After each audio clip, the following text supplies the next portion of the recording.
Hey friends, we're in March. A new month, a new start. Actually, you can start new every single day. Anyways, we are entering our warm season, and that is temperatures between 65 and 85 degrees. I think tomorrow will hit 80 degrees. We'll see, maybe. I'm in zone 9A, South Texas, and this is everything you need to do in March for your garden. If you haven't done so already, check out the last video, what to do in February, in case you missed it and you need to catch up. Correct me if I'm wrong, but this is the month that every gardener looks forward to. It's when you start planting.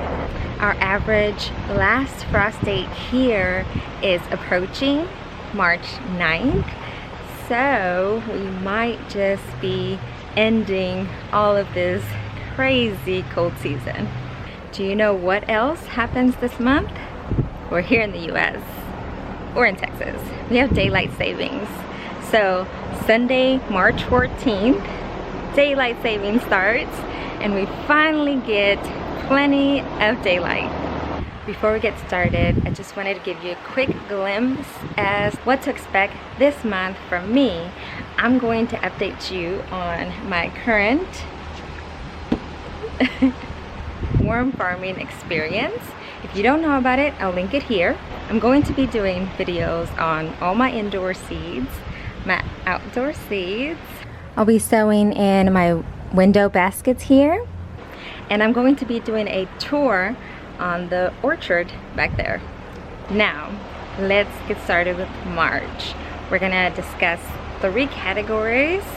Number 1 is things to do.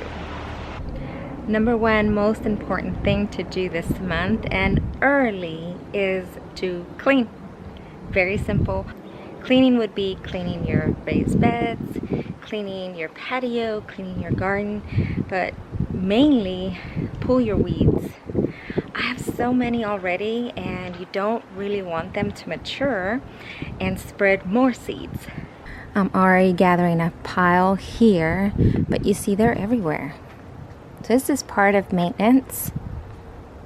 A lot of these weeds are still gonna come back no matter what, because they're just weeds. You're always gonna have them, but you get to start with your garden really nice and clean, and there's nothing like that. I just got a new birdhouse, and this is the time to clean them. You want to welcome the new birds, and you want them to have a nice clean home. If you haven't done so already, it's time to prune. Prune anything that can be pruned right now. Don't prune anything that's flowering. Leave those be until they're done blooming. And you also want to start fertilizing. That is a good idea. The next thing is indoor seeds. If you have the light system in place, this is the time to start all of your indoor seeds, especially your flowering annuals.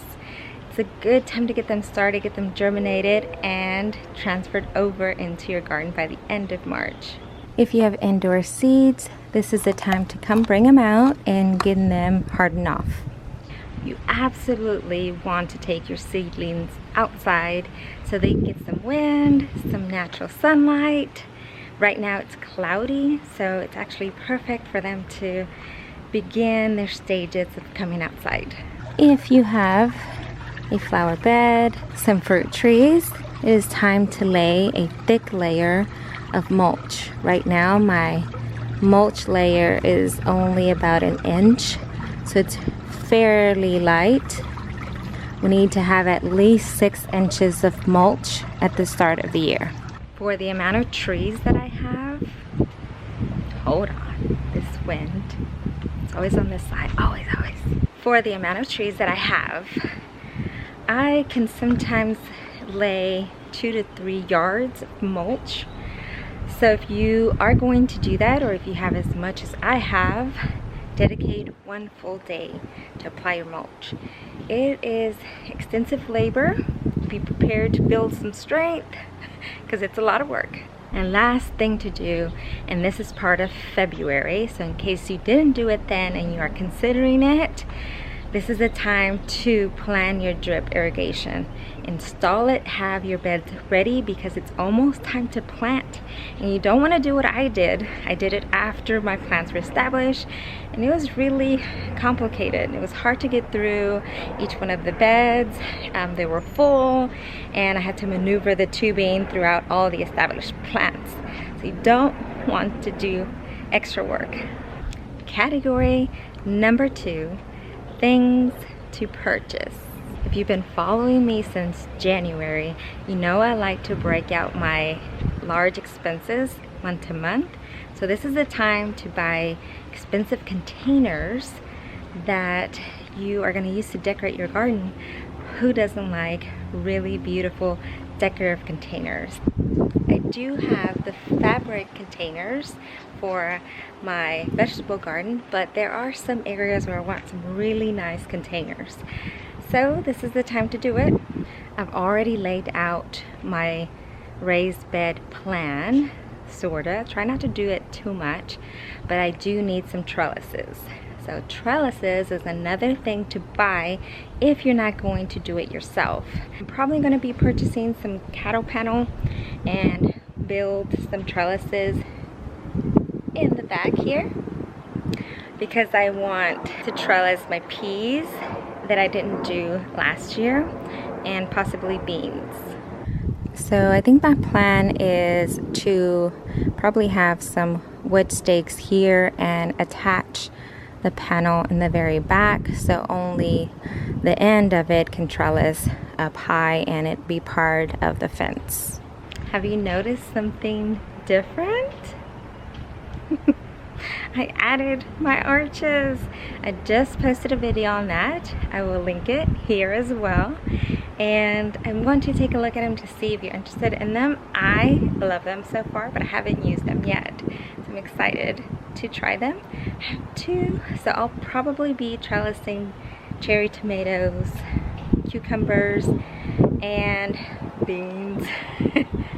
Some things to buy at garden centers that you want to catch early are roses.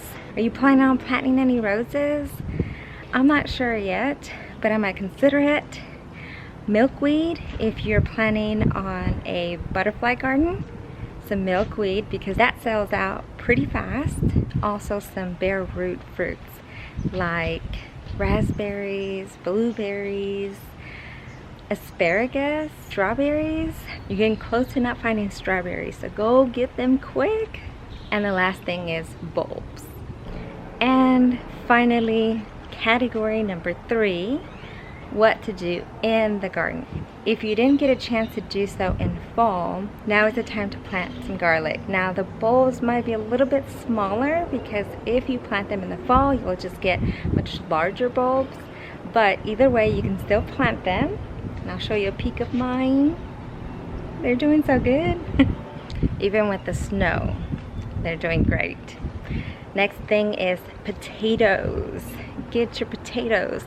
They're already running out, and I actually have some that I've been growing some sprouts inside the house that I'm going to transfer over. So I'm not sure if I'm going to buy some, but I will tell you where I'm going to put them. Need a lot of cleaning, but this is the bed where I'm going to have potatoes because I'm sure you've already noticed that I get a lot of wind on this side of the house.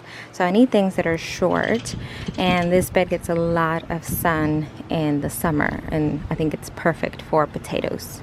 And then as long as you've passed your last frost, then you can plant pretty much everything. Yeah, everything. I have a couple things that I'm not going to do for spring because they weren't truly successful last year. For example, my brassicas, it was too hot for them on that side of the house.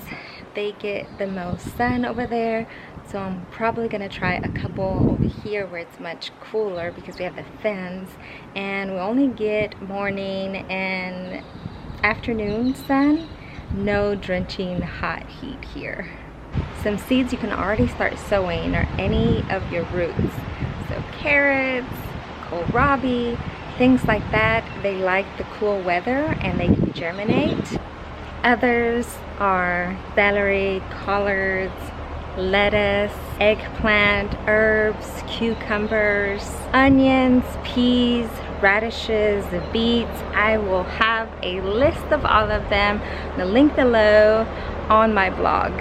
One thing I'm gonna start doing right now is spray the outside of the raised beds with a borax to water ratio solution so that maybe I can prohibit ants and termites that I had over there. It's just one of those problem things I had last year. That's it. I'm so excited to start the garden. I'm excited for you. Please let me know if this was helpful by putting a comment below, and good luck. Let me know if you need something from me. I will be glad to answer your questions down below as well. Thank you for sticking around, and I'll see you in the next one.